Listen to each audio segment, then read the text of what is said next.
kantor Kepala Dinas Pendidikan Bos Ipung Kang Purwanto. Kita habis belajar Pancasila di sini.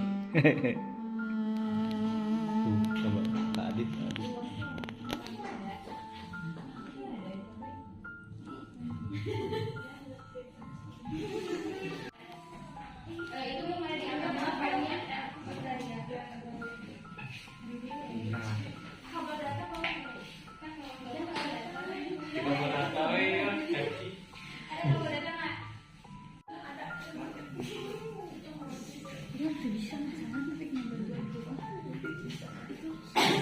Ada dosen langsung berat, langsung pencet, langsung keluar tuh. Terus bentuknya harus PowerPoint ya.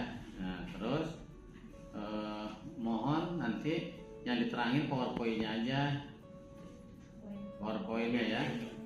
Poin penting. Poin-poin pentingnya aja.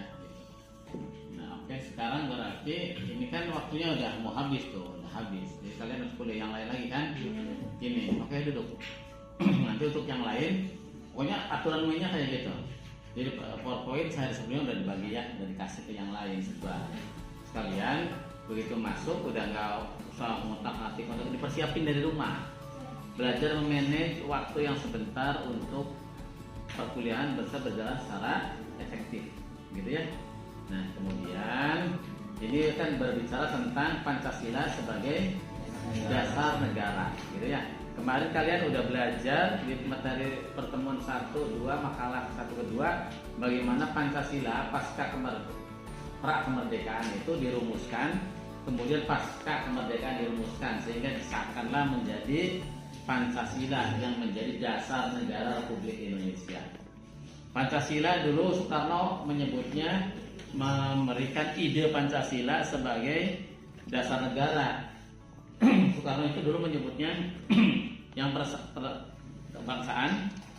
Pancasila itu apa dulu? Ide Soekarno 1 kebangsaan, 2 internasionalisme, 3 ketuhanan. 3 internasionalisme atau pri-kemanusiaan, yang ketiga demokrasi, yang keempat, yang ketiga pri-kemanusiaan yang pertama itu kebangsaan dan keindonesiaan, yang kedua tentang internasionalisme dan pri-kemanusiaan, tentang mufakat dan demokrasi, keempat kesejahteraan sosial, yang kelima tentang ketuhanan.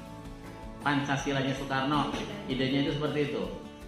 Kemudian yang kelima itu menurut Soekarno bisa diperas menjadi trisila. Yang trisila itu sosionasionalisme, sosiodemokrasi, dan ketuhanan. Jadi ekasila gitu. Nah, yang ekasila itu bisa diperas lagi menjadi satu ekasila, namanya gotong royong. Jadi Pancasila ini merupakan sebuah hasil perenungan, hasil pemikiran para pendiri bangsa tentang tata cara kehidupan, nilai-nilai yang berkembang, yang berakar dari kebudayaan Indonesia, dari tata cara kehidupan orang Indonesia.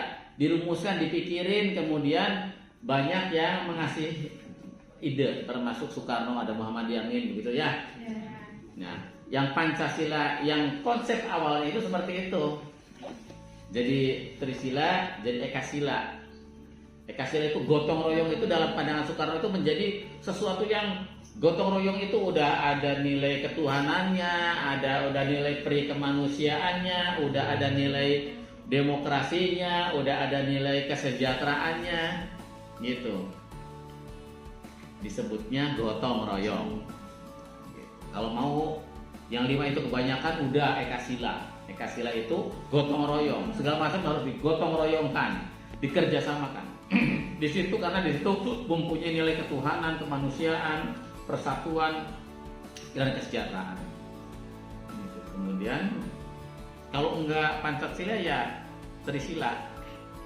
Trisila itu tentang nasionalisme, tentang keindonesiaan. Jadi harus ada sebuah dasar negara yang berbicara, yang mendasari tentang nasionalisme, tentang keindonesiaan. Yang kedua, harus ada nilai-nilai sosiodemokrasi, bahwa kita hidup itu banyak orang, mengatur banyak orang, sehingga harus ada demokrasi, harus ada kemufakatan seperti itu, harus ada musyawarah seperti itu. Kemudian yang terakhir ketuhanan. Kalau mau ekasila. Tapi kemudian dirumuskan di sidang-sidang BPUPKI itu keluarlah Pancasila. Gitu. Tuhanan Yang Maha Esa. Di awal-awalnya itu muncul kewajiban menjalankan syariat Islam bagi pemeluknya. Nah, di situ kemudian yang kesini sama di Piagam Jakartanya masih muncul. Kemudian kan terjadi pergolakan-pergolakan tuh. Mengapa kata itu bisa hilang? Itu udah di zaman dulu. Itu ternyata urusan agama negara itu sudah menjadi isu yang sering diperdebatkan, dipertentangkan, bahkan tidak jarang menjadi sesuatu yang saling berhadapan antara nilai-nilai agama dan Pancasila itu. Sehingga dulu itu lobby-lobbynya Muhammad Hatta begitu, sehingga pada hasil sidang BPUPKI itu kewajiban menjaga syariat Islam bagi pemeluknya itu hilang karena ada ancaman yang mau keluar lah segala macam gitu dari kelompok minoritas diisukan seperti itu, sehingga hilang. Dan yang ada hari ini adalah Pancasila sebagaimana kita hafal ya. Armin, tahu kan Pancasila? Tahu lah. Pancasila yang lima itu harus kita jadikan sebagai dasar negara Republik Indonesia. Bukan hanya Pancasila itu bukan hanya sebagai dasar negara, tapi sebagai ideologi. Nah, Pancasila sebagai dasar negara itu bahwa Pancasila nih pentingnya ya. Pancasila itu sebagai dasar negara berarti Pancasila harus menjadi dasar dari kehidupan dan berbangsa dan bernegara di negara kesatuan Republik Indonesia. Apa itu Pancasila sebagai dasar negara? Bahwa segala macam urusan kehidupan berbangsa dan bernegara, baik internal maupun yang berhubungan dengan pihak-pihak luar, itu harus didasarkan kepada Pancasila. Maka segala tata urutan perundang-undangan yang mengatur tentang tata cara kehidupan kita sehari-hari itu harus berdasarkan Pancasila, karena Pancasilanya sebagai dasar negara. Ada namanya Undang-Undang Dasar, ada namanya TAP MPR, ada namanya undang-undang dan peraturan pemerintah pengganti undang-undang, ada namanya peraturan pemerintah, ada namanya peraturan presiden, ada namanya peraturan daerah provinsi, ada namanya peraturan kabupaten, perda kabupaten kota. Nah, ini adalah susunan tata urutan perundang-undangan di Indonesia yang sudah diatur oleh Undang-Undang 12 tahun 2011. Apa susunan undang-undang itu yang harus diikutin, apa sih urutannya begitu ya? Urutannya itu pertama Undang-Undang Dasar 45, dan sumber rujukannya harus yang 5 itu, dasar negara itu, karena Undang-Undang Dasar dan turunannya itu mengatur tata kehidupan berbangsa dan bernegara. Maka segala macam yang menyangkut kehidupan ini harus didasarkan pada Pancasila. Urutannya apa sih? Pancasila udah jelas ya. Nah, undang-undang tata urutan perundang-undangannya itu yang pertama itu adalah Undang-Undang Dasar 45. Jadi segala macam itu harus menjadi rujukan adalah Undang-Undang Dasar 45. Yang kedua, di bawah Undang-Undang Dasar ada yang harus dipatuhi namanya TAP MPR. Setelah TAP MPR itu ada di bawahnya namanya Undang-Undang atau peraturan pemerintah pengganti undang-undang. Jadi setelah Undang-Undang Dasar, TAP MPR, kemudian masuk ke undang-undang atau peraturan pemerintah pengganti undang-undang. Setelah ini adalah peraturan pemerintah. Setelah peraturan pemerintah adalah peraturan presiden. Setelah peraturan presiden, peraturan daerah atau peraturan daerah provinsi. Setelah itu peraturan daerah kabupaten kota. Nah, ini yang harus diketahui oleh kita. Jadi susunannya namanya undang-undang tidak boleh bertentangan dengan Undang-Undang Dasar TAP MPR. nggak boleh bertentangan dengan undang-undang dasar. Undang-undang dasar udah jelas nggak boleh bertentangan dengan Pancasila. Karena Pancasila itu harus menjiwai, menjadi sumber rujukan segala macam peraturan yang mengatur kehidupan berbangsa dan negara. Karena itu Pancasila disebut sebagai dasar negara, dasar kehidupan berbangsa dan negara yang mengatur bagaimana cara kalian berjalan di jalan raya, yang mengatur bagaimana cara kalian menyelesaikan sengketa antar pribadi, sengketa antar pribadi dengan umum, bagaimana kalian kalau melanggar norma-norma kehidupan bermasyarakat, bagaimana segala macam diatur. Apa yang tidak diatur oleh negara kita? Nggak ada dasarnya apa? Semuanya diatur. Cara berjalan, cara menggunakan sepeda motor, itu diatur semuanya. Pendidikan diatur, terus ekonomi diatur, keuangan diatur, agama diatur. Semuanya tidak ada yang diatur.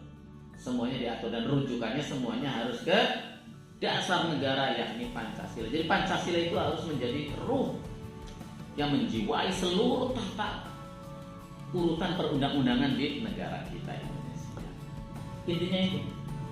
Dan Pancasila itu dibikin, disusun berdasarkan perjalanan panjang para founding father negara Indonesia yang melihat apa saja yang menjadi karakteristik, menjadi nilai-nilai, menjadi tradisi-tradisi, menjadi kesepakatan umum, kebiasaan umum yang terjadi di wilayah negara Kesatuan Republik Indonesia, dijadikan dasar negara. Apakah orang Indonesia suka gotong royong? Itu adalah nilai-nilai yang ada di kehidupan orang Indonesia. Apakah orang Indonesia suka mempunyai keimanan dan ketakwaan? Itu semuanya ada di sistem keyakinan manusia yang hidup di negara kita sebelum ada Indonesia ini. Apakah orang kita mempunyai toleransi, semangat kerjasama? Ada. Dan itu semuanya diambil, diperes menjadi nilai-nilai yang terkristalisasi menjadi nilai-nilai Pancasila yang kita sepakati menjadi dasar negara kita. Gitu. Jadi intinya itu ya. Nanti usahakan apa yang kalian tulis, apa yang kalian ketik itu udah dipahami. Jadi paham, kalian ngomong itu paham, nggak usah lihat lagi, tinggal kalian walaupun punya PowerPoint kalau udah hafal lihatnya ke sini, nggak usah baca. Jadi kuasain apa yang kalian tulis. Nggak boleh juga ngambil potong copy paste dari makalah orang, karena kalau kalian makalah kalian copy paste itu diketik sama saya muncul punya orangnya muncul yang sama. Gitu ya. Jadi sebisanya aja apa yang kalian baca kalian ketahui, kalian pahami, tulis. Ya, mau selembar, mau 2 lembar, mau 3 lembar, yang penting itu adalah pemahaman kalian tentang materi kita, tentang Pancasila sebagai dasar negara. Minggu depan kelompok 5 ya. Tentang apa? Sebagai ideologi. Iya. Sebagai ideologi negara. Oke. Pelajari lagi, banyak tulisan-tulisan di internet, banyak di buku juga banyak ya. Jadi pertemuan yang sama-sama ini kan terbatas. Kalian nggak akan memahami dengan waktu yang sebentar untuk sesuatu yang sangat banyak. Jadi kalian pasti. Assalamualaikum warahmatullahi wabarakatuh. Assalamualaikum warahmatullahi wabarakatuh.